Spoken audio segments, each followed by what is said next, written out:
What is up, everybody, to the nations worldwide? This is the Travel Couple Podcast, where we introduce you to couple travelers who offer their advice on how you can travel the world together while earning money and living that digital nomad lifestyle. We are your hosts, Mike Pletz and Natalie. Tune in every Wednesday as we interview couples living a digital nomad lifestyle or striving to do just that, traveling the world while earning an income. Get relationship advice about being on the road with your significant other and listen how others are struggling and thriving in their personal and business lives while traveling the world. This is your one-stop podcast for travel, relationship, and business goals. This week, we have something very special to share with you. Beginning in April, we are starting a travel couple book club. So every other week, we're going to be featuring a book that follows the themes of our podcast, which are travel, relationships, and business. If you want to follow along, go to our website, www.travelcouplepodcast.com, and join the list there. In today's episode, we talk with travel bloggers from the States, Kelsey and Logan of Pages of Travel.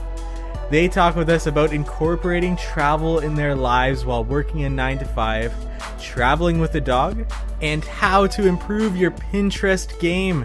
So without further ado, here's our interview with Kelsey and Logan.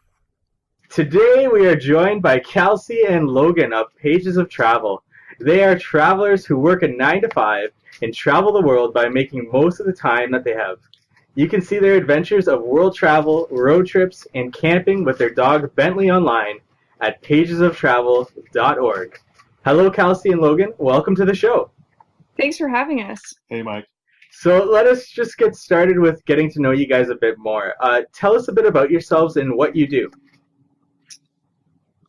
Well, I am a third grade teacher by day and a travel blogger by night, I suppose. Yeah? I've been teaching for about 4 years now, and we currently live in St. Louis, Missouri, where Logan is going to school. Yeah, so I'm an optometry student. Okay. I've been going to school forever, so I'm basically a professional college student. Yeah? Right now I'm doing my clinical rotations, so I kind of a sicko, I guess. I like helping people's eyeballs. Gotcha. Freaks people out sometimes, so. That's really interesting. That's actually, just a side note, that's something I wanted to do when I was in like grade 6. I was Really? going through to optometry. Lots of things have changed since then, but no, that's really cool. Really interesting. And how did you guys meet? Oh gosh, this would take up so much time. We actually met in college. I was a sophomore and Logan was a freshman. Yeah. And I transferred to the school we were at. And I had to take a freshman wellness class, which I was not thrilled about. And we met just one day, walk into that class, actually. Yeah, I guess the main point of the story is that we were both incredibly late. Okay. And, I like telling this story because I was just walking to class. I was already 20 minutes late, so it was kind of a wash of a day. And, yeah.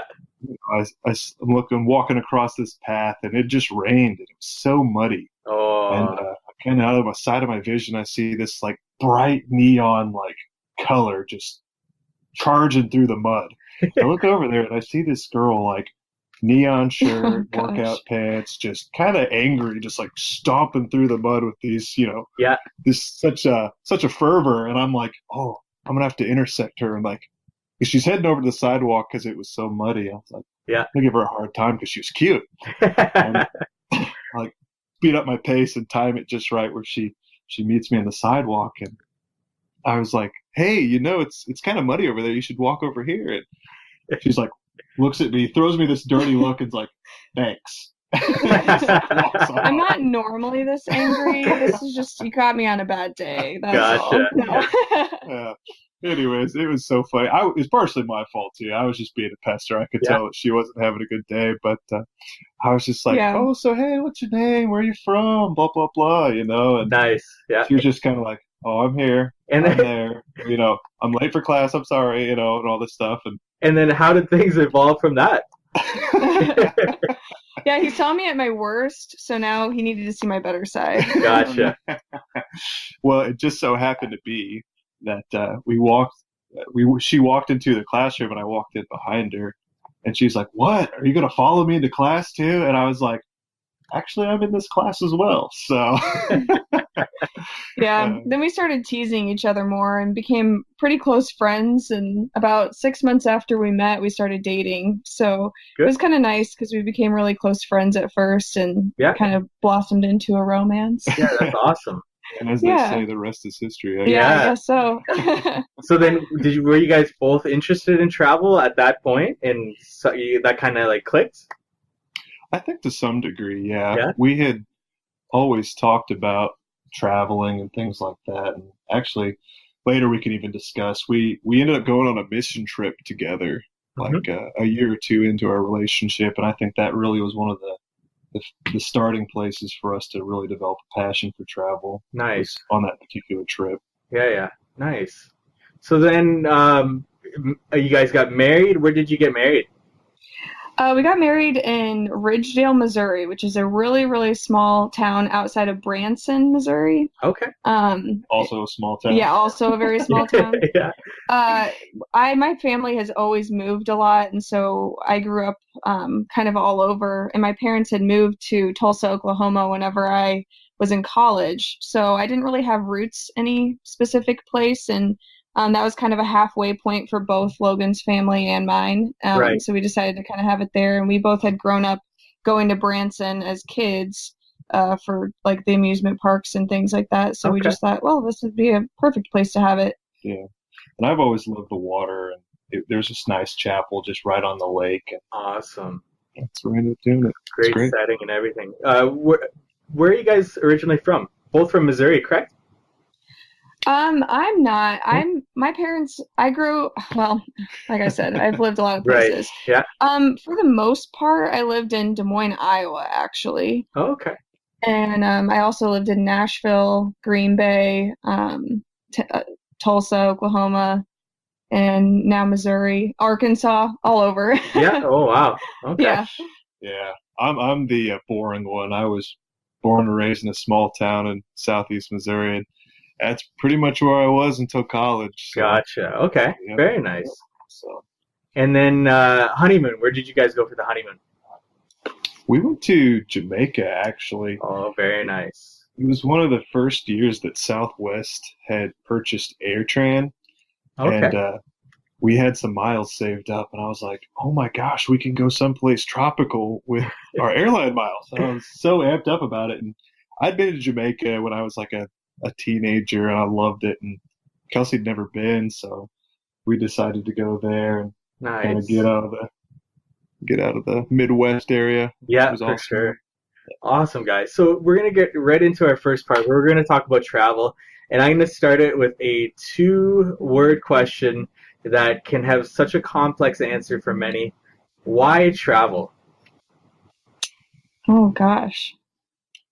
I think for me, it's that experiences mean more than kind of material things. Mm-hmm. I'm kind of Kelsey may call me fiscal or the planner type. I'm very type A. So, if I buy a coffee or something like that, I think to myself, oh, I spent $8 on this coffee. Well, that's like a fifth of a hotel room in this country. Or, I'm kind of weird like that. So, gotcha. I bought all this stuff, kind of stuff when I was in college, just knick-knack things. And whenever we moved to St. Louis, I ended up selling all this stuff and, clothes or just whatever. Yeah. I said, oh, I spent all this money on this thing that I was so excited about, but I never used it or haven't used it since I purchased it. But like our honeymoon and our trip to Australia, years and years and years after we've done those things, we still talk about them and we still look back at them fondly. So I would agree with that. I also have to say, I think a lot of it is experiencing other cultures and cuisines and, all of the experiences you have while traveling. Being able to see the diversity in different countries is really unique. Mm-hmm. Yeah, I couldn't agree more. So where does the two of you travel last? Where are you right now, and where are you going to travel to next? Well, we just recently went on a trip to Laguna Beach, California, and that was actually with my family. So my Mhm. mom, my dad, and my two sisters, which was really nice. And right now we're currently home in St. Louis, Yep. but soon we'll be traveling to Ireland in March, and then we're going to be going on a 3-month backpacking trip to Japan this summer. Oh, very nice. Awesome. So, what prompted the Japan trip? Have you ever been before? Actually, yeah. Yeah. Well, I guess Japan, maybe that's a little known fact, but my grandmother is from Japan, so I'm a Oh, quarter okay. Japanese. Yeah, so Gotcha. we went for was it 2 weeks Yeah. in 2015 for a little stint, and we just loved it so much. The first thing we thought when we got back to the States was, okay, we got to start saving for our next Japan trip. So It we leaves kind of quite did. an impression on you for sure. Oh, yeah. Oh, Yeah. definitely. I mean, I guess I might be a little biased, but we just loved it so much that we wanted to go back and kind of get out of the main cities that everybody goes to, kind Right. of explore some Yeah. more of the Nice. unseen areas, I suppose. Very nice. And then, have you guys been backpacking before, like a trip this long, or do you guys mostly stick to shorter trips? With our schedules, we usually are sticking to shorter trips. Hmm. But we have backpacked before. We did backpack when we were in Japan last time, but this 3-month thing is going to be a whole new ball game for us. We'll Gotcha. see how we do. Yeah, for sure. And then any highlights that you guys are really looking forward to on that Japan trip?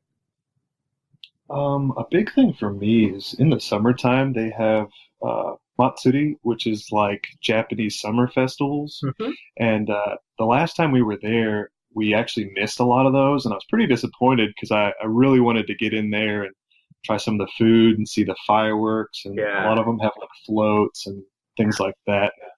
Uh, we're actually going to be right in some of the bigger city areas where there's three huge festivals in Japan during the summer, and we're going to try and hit at least two of them. So Gotcha.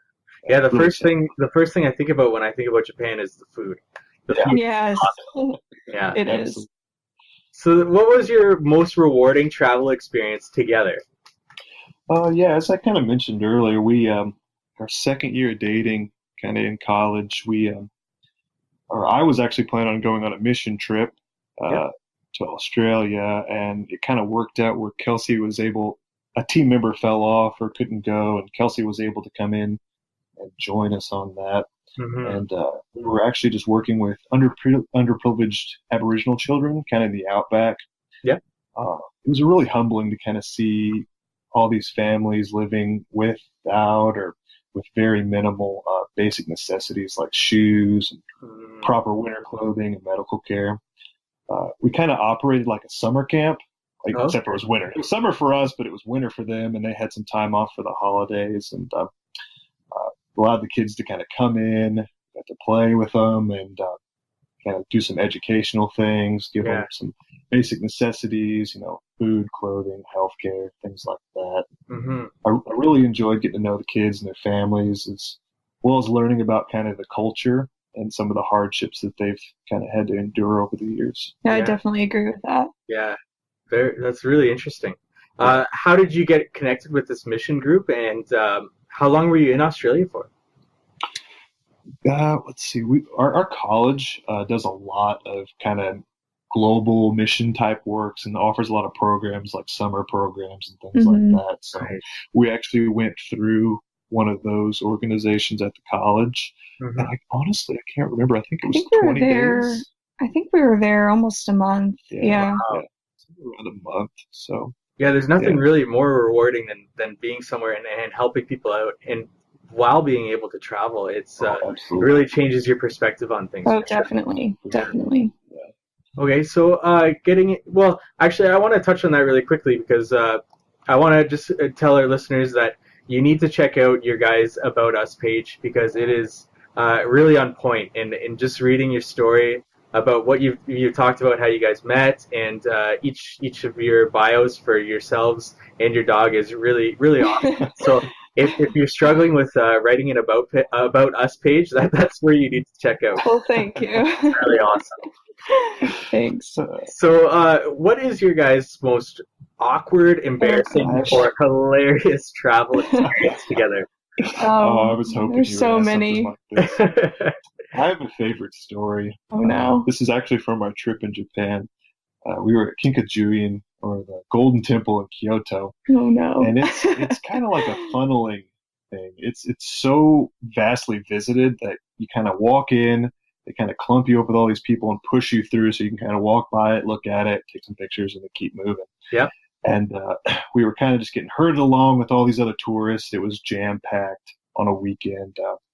All of a sudden, I hear some Mandarin kind of from a group behind me, and these tourists come up and they're like, Taylor Swift, Taylor Swift. And they run up to Kelsey and they asked me if I could take a picture with her. I was waiting for him to tell him I was actually not Taylor Swift, but Yeah. between all of his laughing, all he said was, okay, but we need to keep this short. Yeah, needless to say, as I was taking pictures, all of a sudden this like mob mentality kicked in, and swarms of people started wanting to take pictures with her. Oh, They were like wow. taking selfies, and it got so bad that this kind of line of people, like all trying to walk through the temple, got That's backed so up. funny. I was laughing so hard that I like, practically cried. Yeah. We were holding up the line. The staff made everyone keep walking, and I was so embarrassed. I kept Oh, thinking, like, wow. oh my gosh, these poor people are going to go home and show these pictures of me from Yeah. their trip, and then they're going to realize it's really not Taylor Swift, and I'm going to be, like, disappointing them and everything. Yeah, it was pretty funny. But the amount of joy you provided them for that little bit of time. I know. Yeah, yeah. Maybe it was It's the my big blonde hair, I sunglasses or think, too. something. Yeah, Yeah. all of it. Yeah. Oh, that's funny. That's a good one. I've never heard that. That hasn't been on our podcast yet. It was my, what is it, the 15 minutes of fame? Yeah, I for think that was sure. my moment. That's an excellent story, guys. So, touring away from that now, what is your worst travel experience together? Oh gosh. Really anytime food poisoning has ever come into play. Right. So for myself, I'd say it was on our first flight actually to Japan. I spent about 6 hours, I think, of the flight in the bathroom from some bad airline food, just like Oh, yeah. nonstop throwing up. Yeah. That was pretty miserable. Mm-hmm. Yeah, I think for me it was when we returned from our Australia trip. We had a layover in Nadi in Fiji, the capital city of Fiji. Oh, okay. I'd never really had Thai food or anything, and Mhm. everyone was like, "Oh yeah, let's go get some authentic Thai food." And we went to this place, and everyone's getting all this stuff, and I thought I got something really conservative, because I had never had Thai food, and I was trying to be like play it safe, and everyone else got all this crazy stuff, spicy stuff, and Yeah. I was so sick. And we were only there for like 20 hours or something, Yeah. so it wasn't like I could like go somewhere and like just lay down and be miserable. Right. It was like we were all like walking around, and Oh, wow. oh my goodness, yeah. I ended up spending like $20 for like a bottle of Gatorade at a port store just to Oh, try and get some electrolytes. right. Yeah, it's never fun when you go through those type of Oh, scenarios. For sure. definitely not. Yeah. Yeah. Okay, so let's get into talking about your relationship, especially incorporating travel into your relationship. How do you two feel traveling has affected your relationship? I think it's really strengthened our relationship to some degree because traveling is very fun, but it has its ups and downs, especially blogging. Sometimes you forget both sides of the coin. Sometimes you forget that you're supposed to be having fun. Mhm. It's like I remember one particular trip we were trying to take a certain type of picture, and we spent like an hour and a half, and Yeah. I was getting frustrated because I couldn't get like a certain angle or what I had in my mind as Yeah. this picture. And we were standing by the road, and it was freezing cold and all that stuff, and I was like, what are we doing? We're supposed to be having fun, and we're standing here by the road, Yeah. freezing, and it's vacation time or burning Right. time on vacation. So Yeah. kind of the good and the bad that Mhm. happens. It really kind of, or like being sick. Like being Yeah. sick when you travel is never fun. So it really strengthens your relationship because it kind of pushes the boundaries of being For sure. uncomfortable. We Yeah. really have to depend on one another too. I mean, I know for both of us, it's teamwork. I mean, we have to depend on each other for everything for the most part. Yeah, I totally agree. Do you guys play to one another's strengths when you're planning a trip, or even when you're going through a trip? Like, who takes care of what? So, as Logan said, he's very type A. He's definitely the planner, hands down. Yeah. I'm actually very type B, so I fly by the seat of my pants. Yep. So since we've been traveling together, I've been learning how to be a planner because I know sometimes winging it really just doesn't work out so well. Mm-hmm. So we usually sit down together and plan trips, or we make lists of things that we want to see when we're going to a specific place. Google Docs is really our best friend because we always create really massive itineraries on there that we can both collaborate with Yeah. to use for our trips. Hmm. So really, it's a joint effort. Yeah, and having those two different types, I know with mine and Natalie's relationship, it's the same thing. The planner and the right. It's you need to play to each other's strengths when you're traveling too. Yeah, Definitely. I always like to say that Kelsey just provides the ambitions, and I just set what's physically or financially possible. Right. I'm just like, bring it all over here, and I'm going to weed through it all and see what we can actually. He's more realistic than I am. Yeah. Okay, so great, guys. What is the best destination you guys have been to that you think is the best for couples? Well, for those who are in the U.S. or traveling to the U.S., Colorado is one of our top places to visit. Mm-hmm. There's a ton of diversity in activities like winter sports, hiking, really awesome foodie destinations and camping spots. It really just has it all. And if we did a huge road trip around Colorado a couple summers ago, and really there's just so much to see in that state that would be one of our top places, I'd say. Nice. Yeah, I've never been to Colorado, and actually that came up earlier today. I saw something online about Colorado, and I was really intrigued. So, what did you guys do when you were in Colorado for that road trip? It's actually pretty funny. It's like a 10-hour drive from St. Louis to Colorado Springs, I think. So we had 7 days. So we got in the car and just drove straight to Colorado Springs. Mm-hmm. And I remember a lot of our friends and friends that we have that live in Colorado were like, "Oh, you need to get used to the altitude, and some people get sick or whatever." Oh, really? Yeah, and St. Louis is like at sea level because we're right on the Mississippi River, so it's like maybe 600 feet above sea level or something like that. It's pretty flat here. Yeah. And then, of course, the first morning of our first day, we go up Pikes Peak, which is like a 14,000. Mind you, we didn't hike this. We drove it. Drove. Yeah. Okay. Yeah, we probably would have we died. weren't completely insane. Yeah. But that almost did us in even worse because we're like driving all the way to the top and we get out and I'm like, this is so beautiful, and I'm like running around and I'm winded and stuff. But yeah, we kind of went to Colorado Springs first at Pikes Peak, Garden of the Gods, kind of some of that stuff. We actually went to Great Sand Dunes National Park in South Colorado as well. It's beautiful there. It wasn't a place that we really saw covered a lot by a lot of different people, and I was like, there's a desert in Colorado. But, so we went there and then kind of hit Aspen and some of the other places as well as Denver. Mm-hmm. We were there in the summer, which, I'd never been to Colorado either, and I was like, is it really going to be all what it's cracked up to be in the middle of the summer? I feel like Colorado is such a winter destination. Right, yeah, that's what comes to mind, especially when you think about Colorado. But in the summer, it was worth it, eh? Oh, it was fantastic. Yeah. I mean, we left St. Louis, which was 100 degrees, and it was like 60, the whole time we were in Colorado. Perfect. Yeah, I think it was like 80 one day. Yeah. It still felt really nice compared to summers where we're at. Interesting, very nice. And with Colorado, what was the best place you went to in Colorado that you want to recommend? I'd say Estes Park, which is really close to Rocky Mountain National Park.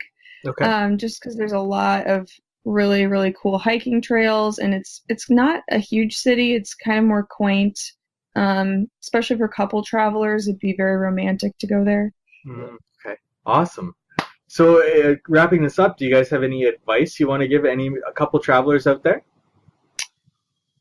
I'd say learn to laugh at the mistakes you make, because there will be plenty of times where you're horribly lost or sick, or maybe your itinerary is a complete wash. But laughing at your mistakes will make those times more of a conversation piece rather than a point of contention, I'd say. Definitely. Yeah. Yeah, definitely laughing those things off and getting past them as soon as you can and enjoying the time that you have together for sure. Yeah. Awesome. Okay, so we're going to jump right in and talk about your blog, Pages of Travel. We're going to talk about traveling, especially traveling with your dog, and traveling while you have a full-time job and going to school. So let's just start with Pages of Travel. Where did the name come from, first of all? Well, honestly, it kind of just came from me searching around to try and find something that was, one, not taken, on social media and everything else. And I was trying to incorporate our last name, Page, obviously. And I was like, oh, we could be like book of travel or chapters or, I don't know, pages of life or I don't really know. And I just flipped through all this stuff. And basically, it's kind of when we were laughing because I was like, oh, pages of travel, that sounds pretty neat. Let's just do that. And then I made all the social media accounts and all this stuff. And I was like, hey, I came up with a name. And Kelsey's like, oh, you're not going to ask me about it? And I was like, oops. He was on the blog train a lot earlier than I was at first. Gotcha. So then whose idea was this? Was this a joint venture? One person started it and really motivated the other person to join in, or how did this go? Yeah, honestly, I kind of started it because Kelsey really wasn't quite on board with the idea of having a travel blog, or kind of thought it was a phase. I go through all these phases where I'm really amped up about something and oh, we're going to do this thing, and then it kind of just fizzles out. But when we started planning our first trip to Japan, she kind of became more interested in writing about our travels, so she quickly jumped on board. Now we really have equal roles, but Kelsey's typically the voice on the blog and the writer, where I typically kind of the photographer, videography, and we equally share responsibilities kind of on our social media accounts. Like awesome. So you touched on that a little bit. Let's go a bit deeper into this.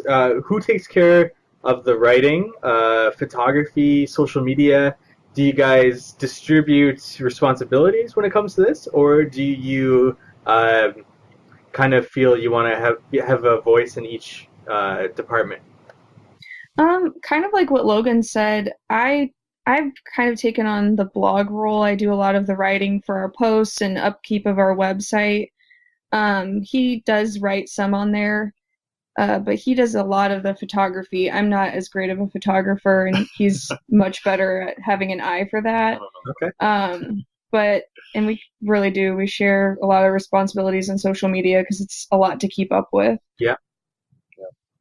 Now, looking at your Instagram, how do you guys go about your Instagram strategy? Is there any tip that you can give our listeners to really getting the engagement up and getting the follower count up? How do you guys go about your Instagram strategy and posting photos? I think for us, or for me, this was kind of it's a discussion that all travel bloggers or any type of blog really kind of talks about, is how to kind of engage your followers and all this. And, everyone looks at all these big accounts and think, oh, we should, we thought that like, oh, maybe we should be more like them, or do our pictures more in this kind of color scheme, or setting, or all these different things. And at some point I was kind of like, my pictures are, I don't really like the way our pictures are when we try and make it look like these other people's, or or whatever. It's kind of, I think, just doing something that makes where you're happy with it and where you kind of can feel that it fits what you like to do and your style. And a big thing for me is with outreach and things like that too, is kind of doing Facebook or Instagram Live and things like that. We really didn't have that beforehand.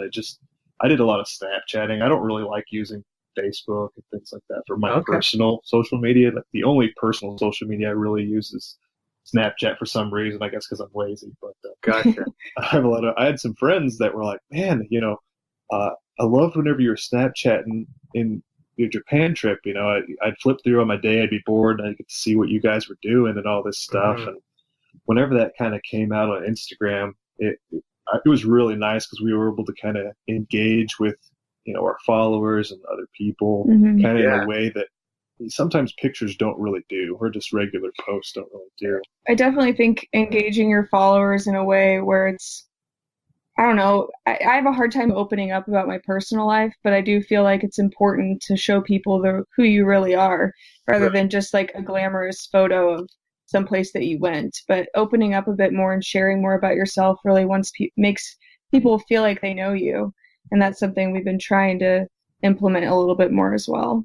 Yeah, definitely connecting with your audience for sure. That really helps. Yeah, that's excellent advice, guys. How do you guys drive traffic to pages of travel, or what do you feel is the biggest source of traffic to your blog? Well, we usually use a lot of scheduling tools. Like we schedule Facebook posts for about a month or two, and Twitter we schedule through a website called Buffer. Okay. But really the biggest thing we've been focusing on is SEO.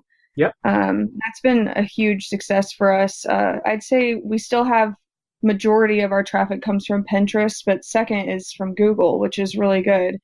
So that's where I'd say we were at with that. Yeah. Excellent. I want to touch a little bit on that with Pinterest, because we hear this really often with a lot of travel bloggers that Pinterest is our number one source of traffic, then Google. It seems like Pinterest is this, and it is a search engine, really. Yeah. How do you guys go about your Pinterest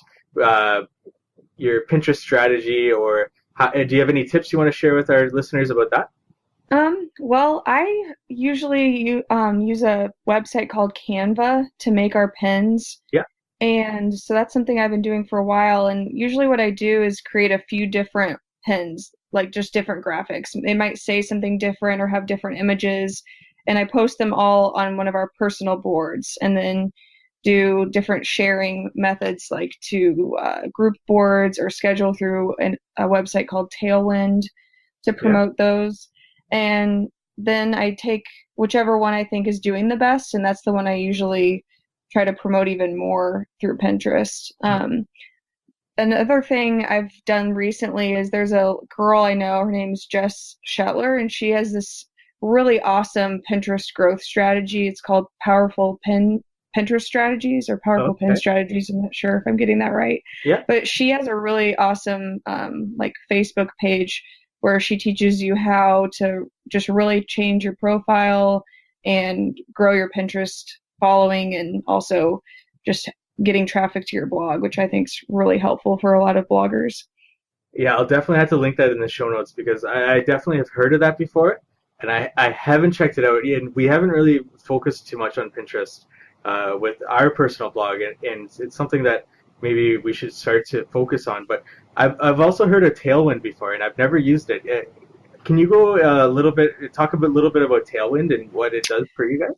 Yeah, so I'm pretty new to using it, but basically it allows you to schedule your own pins or other people's pins to kind of go on your Pinterest page. So instead of having to manually pin things all the time, it just schedules them out. And it can also, you can have it where basically you can have one pin that is repinned like every so often. You can choose how many times it's repinned or how often you want it to be, just to kind of bring it up on people's, I guess, I don't know if it'd be called a news feed on Pinterest, but that's the only thing I can think of. Yeah. Yeah. Awesome. Great. So that's awesome advice, guys. That was really good. I want to talk about a little bit more about Bentley. Okay. So you guys take Bentley traveling a little bit on road trips and stuff like that, correct? Yeah, we do. And how do you feel? What kind of dynamic does adding a dog to your travels? What kind of dynamic is that? I think first we should preface with saying that our dog is probably not like most dogs his age. He's an old soul, I feel like. He's only 4, but yeah, I don't know if it's the pug in him or what, but he can sleep like 12 hours a day. So he's relatively low energy. So yes. Good. Stick him in the car and put like a little bed back there, and he's not really an issue. So it may be a little bit different with dogs that require a little bit more activity, because Bentley can sit in the car for 6 hours while we're driving somewhere and do relatively fine. Just a bathroom break every once in a while. But Yeah. I think the funniest thing is that when it comes to packing, it's like, oh, we have a bag for me, a bag for Kelsey, and then it's like, seems like we have 15 bags and a kennel and beds and all this stuff. Yeah. He's very spoiled. It's like I feel like we have twice as much luggage for him versus us whenever we travel. So now, when you guys are packing, does Bentley understand? Does he know? Does he see the luggage bags come out and the packing start? Does he get excited or anything? Oh yeah, he starts going crazy, and he'll typically like run around our apartment and start like whining a lot, and then is wondering, am I going with you or am I staying here? Am I going with you? And he just like goes back and forth, and then he'll like kind of lay at our feet like, okay, please, like I want to go on this one. So it's pretty funny. Yeah. So you guys don't take him overseas, right? No, we don't. And when you're overseas, how do you take care of the Bentley situation? Where does he stay? How do you, especially when you're going on a 3-month backpacking trip, how do you guys handle that?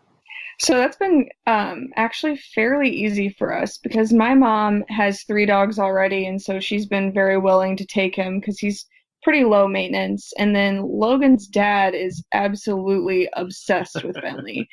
I'm pretty sure he likes Bentley better than anybody else in the entire planet.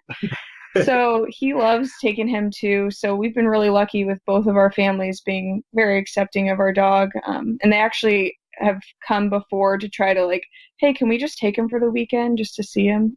That's awesome. It's funny she mentions that. It was like over Christmas, my family goes to Florida for some time, and we were only able to fly down there for a couple days. But my dad came up, before Christmas, and was like, "Hey, can I take Bentley with us when we go to Florida?" I'm like, "Oh yeah, absolutely," and Bentley was with my parents for like a month and a half in Florida, Yeah. And, my dad would send Snapchats of Bentley laying out. He has like this that's hammock awesome. for him, like sitting out on the beach, and we're here in St. Louis just freezing, So Bentley That's almost so is awesome. better traveled than we are sometimes. Oh yeah, he lives the life. So Bentley is legitimate a travel dog. Yes. Oh, for sure. That is awesome. What kind of dog is Bentley? We're really not sure. We adopted him from a shelter, and the shelter told us, oh, he'll probably be 50 pounds, and then he never grew any. So that was pretty funny. But they think he's a pug beagle mix, so a puggle. Okay. But we're still not quite sure. That's really interesting. So, how do you feel? Now, we talked about how travel has affected your 2 relationship. How do you feel traveling with Bentley has affected your 2 relationship between each other, between yourselves and Bentley, or between traveling with a dog as a whole? I think it's really helped form a bond between for me and Kelsey, but me and Bentley as well, because I didn't really grow up with like pets in the house or kind of any really pets at all. And Kelsey really wanted a dog, and kind of was the bigger reason we got Bentley to begin with. And some of our camping trips are probably the better memories of the 3 of us kind of taking a weekend trip, going camping in a tent. And I remember one of our first trips, after we were married and right after we got him, we had this tent, and it was like November, and the temperature just dropped for some reason. It wasn't supposed to be that cold, and it was freezing. And Kelsey and I have this like double zip like couples kind of sleeping bag. It like fits 2 people, and Bentley was in like his bed, and I could like hear him like shaking over there. I could hear his little his little necklace kind of wringling because he was so his cold, collar. right? He means he doesn't wear a necklace. No. his necklace. But I was like, "Oh, come over here, bud!" And he like hopped in our giant sleeping bag, and just like I said, he's just so chill. He crawled in between there and just slept with us, and we had a great time hiking like that whole weekend. And it's really nice, just to be able to kind of It helps us be more active too because Oh, for Bentley sure. loves being outside. So it's kind of forced us, like when we come home and we're like, oh, we've worked all day, we don't really want to go out and do anything. But Hmm. he's so excited to see us. So we're like, okay, now we have to do something because it's not fair for you. Like you've been home all day and you need to go on a walk now. Yeah. So For sure. it's been helpful in that way too. Definitely. Okay, so now we're gonna just talk about traveling while you're working in 9 to 5 and or while you're going to school. How do you guys go about this? How do you? Because we hear lots of couples say, "I wish we traveled more," but you guys really took that action and really make travel your lifestyle. How did you guys go about doing this? First, not talking about the money aspect, but first finding the time to do it. I think the biggest thing is it's just like anything else. You really, you can if you want something bad enough, you make time for it. You know, Mhm. I mean, sometimes as we talked about, like our Japan trip that's coming up, that's not a common occurrence for us. We Right. have some friends that are full-time travel bloggers, and they get to go on, these long, extensive trips, and do a lot of international travel. And kind of being a 9 to 5 travel blogger doesn't really allow you to do that as frequently. And I think that's just kind of an understanding that we had going into it. Hmm. But it does allow us, different advantages. We can do a lot of domestic things over weekends and, 3-day weekends or vacations, or use our vacation time for week travel. Like our Colorado trip, we really, I mean, we had to put 3,000 miles on our vehicle for that trip and slept maybe like 5 hours every night, Right. which is a little rough, but it really makes you appreciate the time off that you do get, and Definitely. really kind of to utilize every second of it, sure.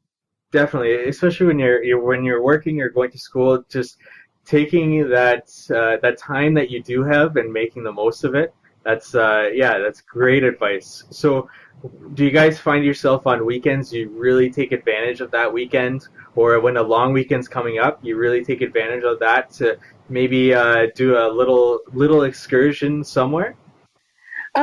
Well, actually, it's funny you mentioned that. So this weekend, we're actually just staying home and kind of vegging out because all Yep. we've done the past few months is we've been gone. We've not even been home any weekend. So yeah, we do try to, get out there on the weekends, maybe even just do stuff around our own city, or nearby places. We visit our families from time to time. But sometimes it's just nice to be at home as well. So that's kind of what we're Hmm. doing this weekend. For Yeah, sure. I think too. A big part of being like a 9 to 5 type travel person, or I mean, really anybody that's traveling or wants to travel a lot, to be able to do that, you kind of have to be financially savvy. Hmm. I mean, I guess there are those some people out there that are won the lottery or millionaires, I guess, that don't have to be that way. But, Yeah. to be able to have, one weekend a month, or, a week a year where you get to go on this great trip or go do this thing.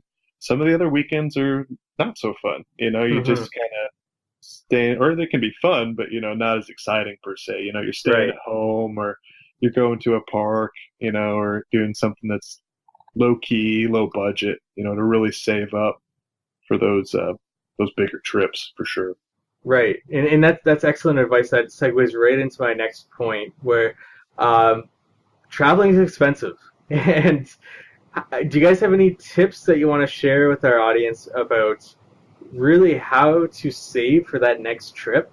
Because that's the next thing about travel. I don't have the time, or I don't have the money. And do you guys have any tips about taking any money from your paycheck, either monthly, and setting that aside for your travels, or any other advice about money and travel? Oh, absolutely. I could probably do a whole podcast just talking about that. I love talking about the financial side of this stuff because Yep. like I said, I'm very type A, and that's probably my favorite, not my favorite part because it stresses me out, but that's one of the parts of traveling that I'm really passionate about for sure. And Yeah. I think the first step is to really budget and understand where you are financially. For us, I don't know how other people's financial situations are, but I could never justify a trip to put myself, like credit card debt. If you don't have Right. the money to afford something now, like if you aren't paying cash for it, absolutely do not do it. Because Right. especially if you're younger, in your 20s, 30s, I guess even in your 40s, you're still kind of building up careers and your financial, your personal finances. There's Yep. no reason to put yourself into a financial bind for the rest of your life for a week trip to Japan or Bali or Europe. Yes. Yeah. Kind For of anchors down kind of thing is the way I look at it. Don't go buy that $10 coffee. Kind of was talking about before. Don't buy the $10 coffee. Yep. Keep your old car. Learn how to change your oil. Kind of all these little things that are $10, $500, $300 here and there. You start trimming it up. Start setting yourself a budget on your groceries and some of those things. Yep. All of a sudden, this money you don't think that you had starts appearing. And then from that point on, you really can just kind of get a little bit more financial freedom for sure. For sure. Yeah, that's awesome advice, especially finding ways to save that money, not buying that coffee, doing your own oil change, sticking with that car. Maybe these things that you save money on, take that money that you saved and put it right into a savings account that you can start building a fund for your travels. That's really good advice. Absolutely. Now, are you guys more of the type to say, when you both were in school, were you more of the type where it's okay to get into a little bit of debt now while we're young, let's go travel? Or were you more of the type to say, let's travel later when we're a bit more financially stable? Once again, I really, especially credit card debt, I do not think so. To me, if I were to give any advice, if somebody were to have that mindset, I would say for us, we both have really good credit scores, and that's allowed us to open credit cards that allow us to have travel bonuses. So Right. I'm not by any stretch of the imagination saying go open a bunch of credit cards, and, what have you. Everyone's financial situation is different, but I mean, me personally, I really don't see any lifestyle, that couldn't, find ways to save, find ways to condense, and really make it happen. And I guess if you were in a position in life where even if you trimmed the financial fat, to say, to try and find some savings, if you really don't think that that's possible, then I very recommend not to get into debt. If you can't slim down your financial situation to save some money for travel, then you're probably not in a good position to go put yourself into debt. Because if you're already stretched financially, I would definitely not recommend making that worse. I think, granted, yes, I'm not the type of person that really tries to, let's just save and not travel, obviously. There's definitely needs to be a balance there. I think, too, that sometimes you have to find creative ways to find money to travel. Like, we've sold some of our things. I mean, not all of our belongings, but we'll go through our clothes and say, I haven't worn this in 4 years. Like, let's take these to a resale shop or donate the rest of them. Also, just like trying to figure out different ways to make money through like these online quizzes we do through eRewards are really nice because you can transfer the money you do for these quizzes to airline miles, and that's kind of helped us out with booking flights or just things like that where you can find ways to make money that's really simple. Like I pick up a tutoring job on Tuesdays and Thursdays after I get off work. That's at my school, so it's not a ton of money, but any little bit helps, especially being a teacher. So I'm already there doing it, so why not just stay an hour longer to make a little bit of extra cash? Definitely. Yeah, this is awesome advice, guys. Like, if you want to go traveling, you need to make that commitment to make travel a part of your lifestyle, and trimming a little bit of spendings here and there or selling things that you don't need. Taking these quizzes or taking up a part-time work, all of this is little steps towards your next trip. And that's the way people need to look at it, really. And debt is scary. So it is. So don't get into debt if it means to go traveling, for sure. That was great, guys. What is next for the two of you and Pages of Travel, actually? Well, as I mentioned earlier, we're heading to Ireland in March. We're going to be there about a week. And we're really excited because some of our travel blogging friends that we've made are going to be there as well. So we're going to actually meet up with them, which I think is going to be really cool. Nice. And then we're really just hammering this plan out to visit Japan for 3 months. So we'll be home a lot until all this takes place. But that's kind of what we've got going on right now. That's awesome. And then when will those Ireland trip blog posts start to show up on Pages of Travel? Hopefully by mid-April, I'd say. Yeah, sure. Awesome. All right. So, well, there you have it. Kelsey and Logan of Pages of Travel sharing their stories with you today on the To the Nations Worldwide Travel Couple podcast. I want to say a special thank you to our guests. Thank you so much, guys. Thank you. Thank you, Mike. And just any last words? Where should people check you guys out? Where's the best way to get a hold of you? Anything you want to leave us with?